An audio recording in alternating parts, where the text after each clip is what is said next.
ശ്രീ ബാലകൃഷ്ണനാണ് വടകരയിൽ നിന്നും ആദ്യ പ്രേക്ഷകനായി എത്തുന്നത്. ശ്രീ ബാലകൃഷ്ണൻ, ഈ പുറത്തു വരുന്ന കഥകളൊക്കെ കേൾക്കുമ്പോൾ ഈ സ്വാശ്രയ കോളേജിലെ അധ്യാപകൻ നിരന്തരമായി കുട്ടികളെ നിറത്തിൻ്റെ പേരിൽ, ജാതിയുടെ പേരിൽ, കുട്ടിയുടെ അച്ഛൻ്റെ എത്ര രൂപ ശമ്പളമുള്ള ആളാണെന്നൊരു കൂലിപ്പണിക്കാരനായ അച്ഛൻ്റെ മകനോട് ചോദിക്കുമ്പോൾ ആ ക്ലാസ്സിൽ വെച്ചുണ്ടാകാവുന്ന നാണക്കേടിൻ്റെ ആഴം, ഇങ്ങനെയൊക്കെ നിരന്തരം ചെയ്തുകൊണ്ടിരുന്ന ആളുകൾ, അത്തരം ആളുകളൊക്കെ ഇപ്പോഴും നമ്മുടെ ഈ ക്യാമ്പസുകളിലൊക്കെ ഉണ്ടായിട്ടും നമ്മുടെ കുട്ടികൾക്ക് യഥാർത്ഥത്തിൽ ശരിയായ രീതിയിൽ പ്രതികരിക്കാൻ കഴിയാതെ പോകുന്നുണ്ടോ?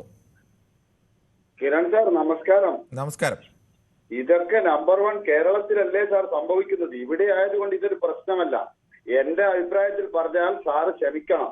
ഈ ജ്യേഷ്ഠയായ അധ്യാപകനെ ഓൺ ദ സ്പോട്ടിൽ വെടിവെച്ച് കൊല്ലണമെന്നാണ് ഞാൻ പറയുന്നത്. കാരണം ജാതിയുടെയും മതത്തിന്റെയും നിറത്തിന്റെയും പേരിൽ വേർതിരിക്കാൻ ആരാ ഇവരൊക്കെ? ഇവർക്കൊക്കെ മനുഷ്യനല്ലേ? ഇവർക്കൊക്കെ രക്തം ചുവന്ന കളറല്ലേ? ഇവരൊക്കെ മനുഷ്യന്റെ രൂപം ഒന്നല്ലേ? ഈ കഴുതകളൊക്കെ എവിടുന്ന് വന്നതാണ്? പിന്നെ കേരളത്തെ സംബന്ധിച്ച് ഇത് UP-യിലാണെങ്കിൽ ഇവിടെ കോലാഹലമായിരുന്നു. രോഹിത് വെമുല, എന്താ പ്രശ്നം രാജ്യത്ത് നടന്നത്? എന്തേ കേരളത്തിൽ കത്താത്തത്? സാറേ, ഈ ജാതി മൃഗങ്ങളെ, കാട്ടുമൃഗങ്ങളെ വെടിവെച്ച് കൊല്ലണം എന്നാണ് എന്റെ അഭിപ്രായം. ബാക്കിയുള്ള വിദ്യാർത്ഥികൾ എന്ത് കാത്തിരിക്കുക? അവനെയല്ല കൈകാര്യം ചെയ്തു കൊള്ളണമെന്നാണ് എന്റെ അഭിപ്രായം. അക്രമം ഒന്നിനും ശാശ്വതമല്ല. ഞാൻ ഇത്ര അസഭ്യമായ ഭാഷ ഒരിക്കലും ഉപയോഗിക്കില്ല. ഈ കാട്ടുമൃഗങ്ങളെ വെടിവെച്ച് കൊല്ലണമെന്നാണ് എന്റെ അഭിപ്രായം. കാരണം ഒരു രക്ഷിതാക്കൾ എത്ര പ്രതീക്ഷയില ഒരു കുട്ടിയെ ഒരു വിദ്യാഭ്യാസത്തിന് അയക്കുക? എവിടുന്നൊക്കെ കടവും കാര്യങ്ങളും ആക്കിയിട്ടാണ് അയക്കുന്നത്.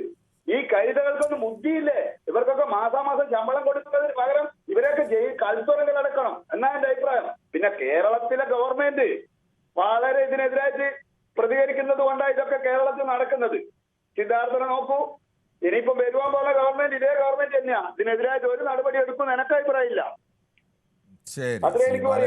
അങ്ങനെയാണ്. ശ്രീ ദിവാകരനാണ് തലശ്ശേരിയിൽ നിന്നും. ശ്രീ ദിവാകരൻ, ഒരു ക്യാമ്പസിലെ അധ്യാപകർ ഇങ്ങനെ അവരുടെ കുട്ടികളെ കൊണ്ട് പരീക്ഷ എഴുതിക്കില്ല, നിങ്ങൾക്ക് ഇന്റേണൽ മാർക്ക് തരില്ല എന്നൊക്കെ പറഞ്ഞ് ഭീഷണിപ്പെടുത്തി അടിമകളെ പോലെ കുട്ടികളെ നിർത്തിയിരിക്കുകയാണ്. ഇപ്പോൾ കുട്ടികൾ യഥാർത്ഥത്തിൽ ഗതികെട്ട് അതിൻ്റെ അങ്ങേ അറ്റത്തെത്തിയപ്പോഴാണ് ഇപ്പോൾ പൊട്ടിത്തകർന്ന കുട്ടികളൊക്കെ ഇപ്പോൾ യാഥാർത്ഥ്യം വിളിച്ചു പറയുന്നത്. ഈ അധ്യാപകൻ എത്രയോ കാലം കുട്ടികളെ അവരുടെ നിറം നോക്കി ബ്ലാക്ക് എന്നും വൈറ്റ് എന്നും വിളിച്ചിരുന്നു. അവരുടെ അച്ഛൻ്റെ ജോലി എന്താണ്, ജോലിക്ക് എത്ര രൂപ ശമ്പളം കിട്ടുമെന്നൊക്കെ കുട്ടികളോട് ചോദിച്ചിരുന്നു. അവരെ ജാതീയമായി അധിക്ഷേപിച്ചിരുന്നു എന്നൊക്കെ പറയുമ്പോൾ എന്താണ് താങ്കൾക്ക് ഈ വിഷയത്തിൽ പറയാനുള്ളത്? ഗുഡ് ഈവനിങ് സാറേ. പിന്നെ അതായത് ഈ എക്സ്പീരിയൻസ് ഉള്ള മാഷന്മാരല്ലേ ഇപ്പം വന്ന കുട്ടികൾ ചിലപ്പോൾ റെസ്പെക്ട് ഡിസിപ്ലിൻ കീപ്പ് ചെയ്യാണ്ട് ചല്ല കുട്ടികളല്ലേ. കുട്ടികളെന്താ പറഞ്ഞു കഴിഞ്ഞാൽ